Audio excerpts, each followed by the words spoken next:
Hi everyone, welcome back to my channel, Book Review Made It Easy.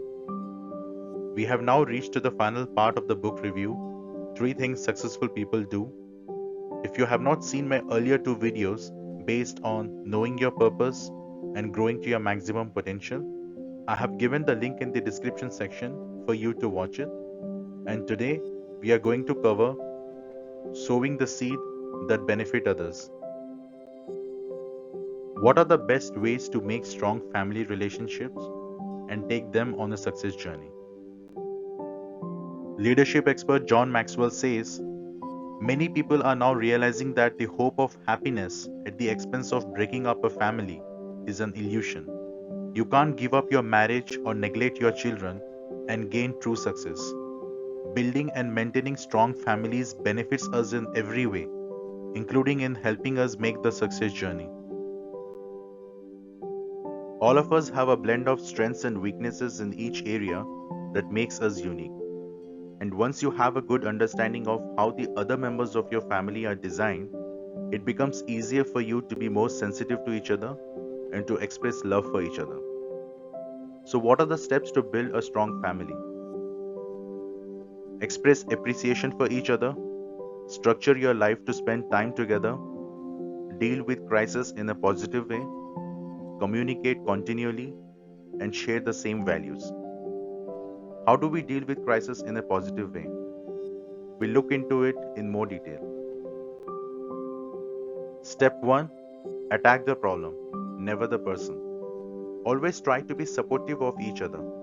Remember, you're all on the same side, so don't take your frustrations out on people.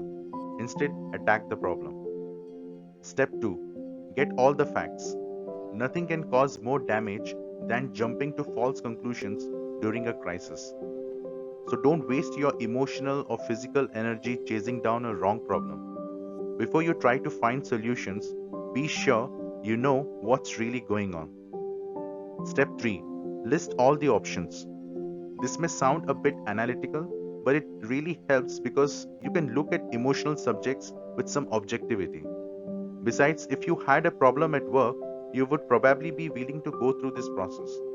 So, give any family problem at least as much time and energy as you would for a professional one.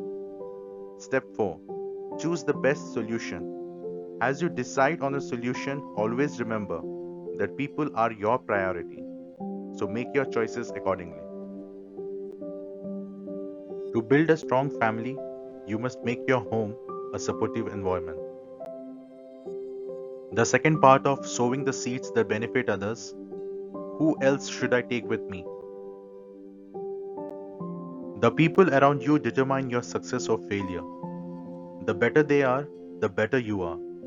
And if you want to go to the highest level, you can do it only with the help of other people. So we have to take each other higher.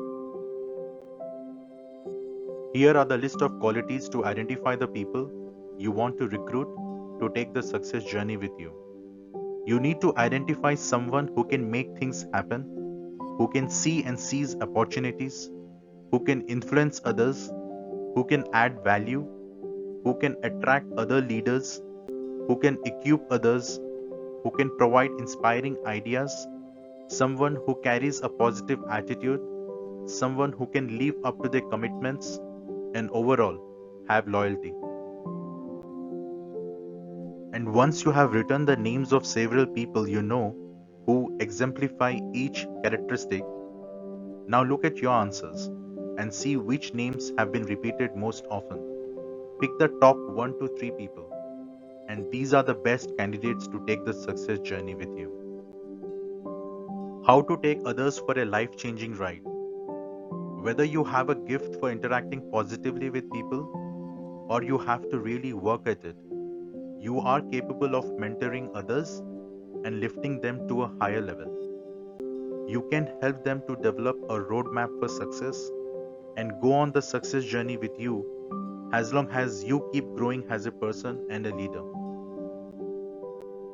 Make people development your top priority. If you want to make a difference in the lives of others, commit yourself to developing people and taking them on the trip with you.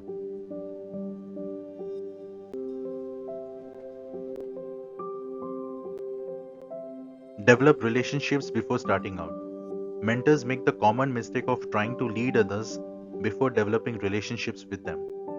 As you prepare to develop other people, take time to get to know each other.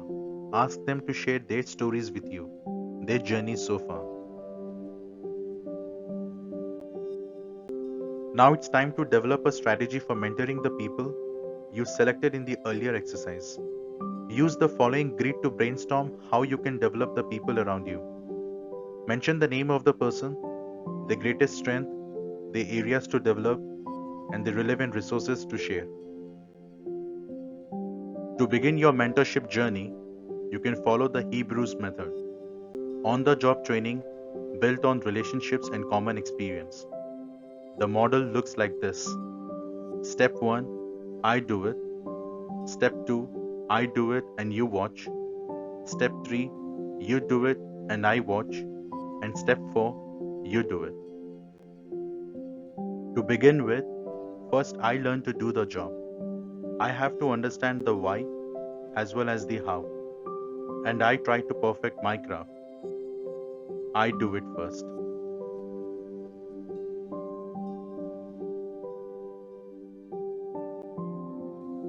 Next, I demonstrate it while you observe, and during the process, I explain what I am doing and why. As soon as possible, we exchange roles. I give you permission and authority to take over the job, but I stay with you to offer advice, correction, and motivation. Once you are proficient, I step back and let you work alone. The learner is drawn up to a higher level, and as soon as he is on that higher level, the teacher is free to move on to higher things. As you develop people, remember that you are taking them on the success journey with you, not sending them. Stay with them until they are ready to fly, and when they are ready, get them on their way.